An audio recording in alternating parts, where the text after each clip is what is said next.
അസ്സലാമു അലൈക്കും വറഹ്മത്തുള്ളാഹി വബറകാതുഹു. ബിസ്മില്ലാ വൽഹംദുലില്ലാ വസ്സലാത്തു വസ്സലാമു അലാ റസൂലില്ലാഹി സ്വല്ലല്ലാഹു അലൈഹി വസല്ലം വ ആലിഹി വസ്വഹ്ബിഹി അജ്മഈൻ. അല്ലാഹു അവന്റെ വിശുദ്ധ ഖുർആനിൽ പറയുന്നു, വ ഇൻ തഉദ്ദു നിഅമത്തല്ലാഹി ലാ തുഹ്സുഹാ ഇന്നൽ ഇൻസാന ലളൂമുൻ കഫാർ. അല്ലാഹു പറയാണ്, വ ഇൻ തഉദ്ദു നിഅമത്തല്ലാഹി ലാ തുഹ്സുഹാ, അല്ലാഹു നിങ്ങൾക്ക് ചെയ്തു തന്ന നിഅമത്തുകൾ എണ്ണാൻ തുടങ്ങിയാൽ നിങ്ങൾക്ക് അത് എണ്ണിക്കണക്കാക്കാൻ കഴിയൂല. അല്ലാഹു തആല നമുക്ക് ചെയ്തു തന്ന നിഅമത്തുകൾ എണ്ണാൻ തുടങ്ങിയാൽ എണ്ണി തീർക്കാൻ കഴിയൂല.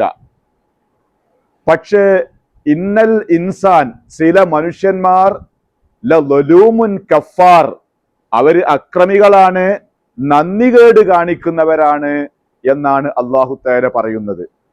മഹാനായ റസൂലുള്ളാഹി സല്ലല്ലാഹു അലൈഹി വസല്ലമ പഠിപ്പിച്ചു, ലാ യസ്തദീറു റഗീഫു വയൂളഉ ബൈന യദൈക ഹത്താ യഅമല ഫീഹി 360 ആമില.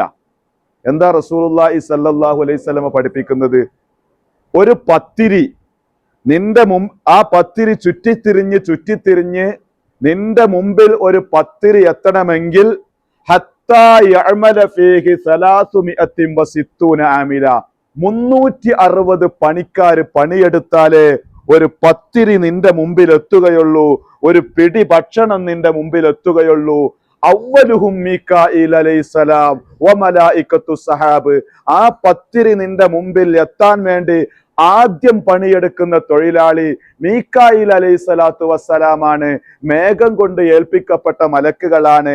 വ ആഖിറുഹുമുൽ ഖബ്ബാസ്, അവസാനം പണിയെടുക്കുന്നത് അത് പാകം ചെയ്യുന്ന ആളാണെന്ന് മഹാനായ റസൂലുള്ളാഹി സല്ലല്ലാഹു അലൈഹി വസല്ലം. നിങ്ങൾ കേട്ടോ പറഞ്ഞത്? ഒരു പത്തിരി നമ്മുടെ മുമ്പിൽ എത്തണമെങ്കിൽ 360 ആളുകൾ പണിയെടുക്കണം.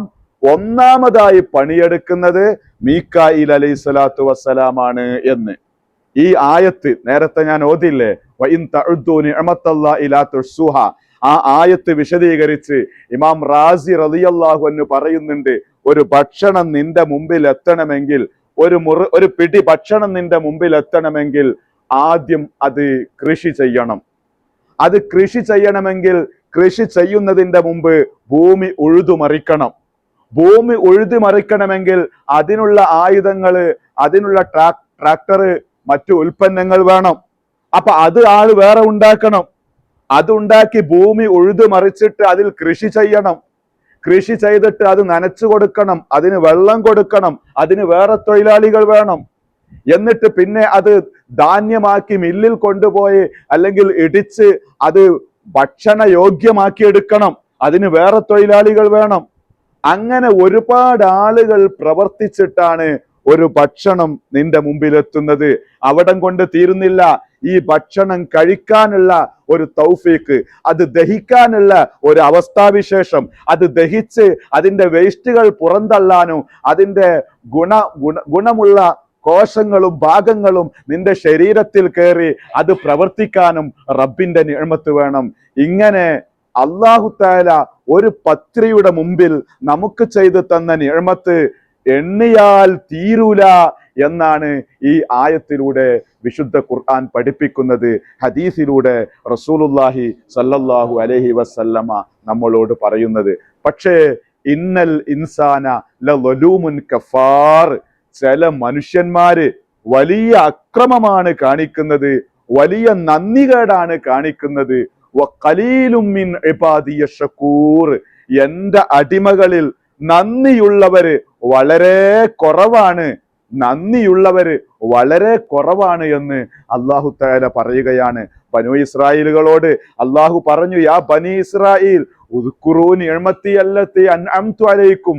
ബനൂ ഇസ്രായേലുകളെ, നിങ്ങൾക്ക് ഞാൻ ചെയ്തു തന്ന നിഅമത്തുകൾ നിങ്ങളൊന്ന് ഓർക്കണട്ടോ. നിങ്ങൾക്ക് എന്തെല്ലാം സൗകര്യങ്ങൾ നമ്മൾ ചെയ്തു തന്ന്. പ്രിയപ്പെട്ടവരെ, നിഅമത്തുകൾ നമ്മൾക്ക് ഒരുപാട് ചെയ്തു തന്നിട്ടുണ്ട്. ല ഇൻ ശകർതും ല അസീദന്നകും വല ഇൻ കഫർതും ഇന്ന അദാബി ലശദീദ്. ല ഇൻ ശകർതും, നിങ്ങൾ നന്ദി ചെയ്താൽ ല അസീദന്നകും, നിങ്ങൾക്ക് ഞാൻ എത്രയും തരാം. നന്ദി വേണം. നന്ദി എന്ന് പറഞ്ഞാൽ താങ്ക് യു എന്ന് പറയലല്ല.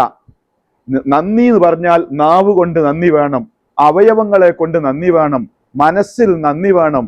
ഇങ്ങനെ നിങ്ങൾ നന്ദി ചെയ്താൽ ലഅസീദന്നക്കും, തീർച്ചയായും നിങ്ങൾക്ക് ഞാൻ വർദ്ധിപ്പിച്ചു തരും.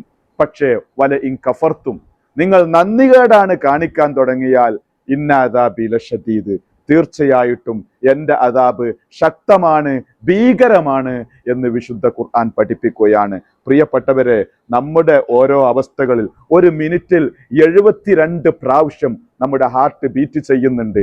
72 പ്രാവശ്യം മിടിക്കുന്ന നമ്മുടെ ഹാർട്ടിന്റെ ആ ചലനത്തിൽ വ്യത്യാസം വന്നാൽ നമ്മൾ പിന്നെ ഹാർട്ട് രോഗിയാണ്. പിന്നെ നമ്മൾ അതിന്റെ പിന്നാലെ ചികിത്സിച്ച് നടക്കണം. ബൈപ്പാസിന് വിധേയമാകും, അതുപോലെ പല സർജറികൾക്ക് വിധേയമാകും. പ്രിയപ്പെട്ടവരെ, ശരീരത്തിൽ എന്തെല്ലാം വർക്ക് ചെയ്തിട്ടാണ് നമ്മൾ നടക്കുന്നത്. മൻ അറഫ നഫ്സഹു ഫഖദ് അറഫ റബ്ബഹു എന്ന് സഹാബി പ്രമുഖൻ പറഞ്ഞത് അങ്ങനെയാണ്. ശരീരത്തെ പറ്റി ശരിക്ക് മനസ്സിലാക്കിയാൽ റബ്ബിനെ മനസ്സിലാക്കാം എന്ന് പഠിപ്പിക്കപ്പെട്ടത്. പ്രിയപ്പെട്ടവരെ, ആലോചിക്കണം. റബ്ബിന്റെ നിഅമത്തിന് നമ്മൾ നന്ദി ചെയ്യണം. അല്ലാഹു തൗഫീഖ് നൽകുമാറാകട്ടെ. വആഖിറു ദഅവാനാ അൽഹംദുലില്ലാഹി റബ്ബിൽ ആലമീൻ. അസ്സലാമു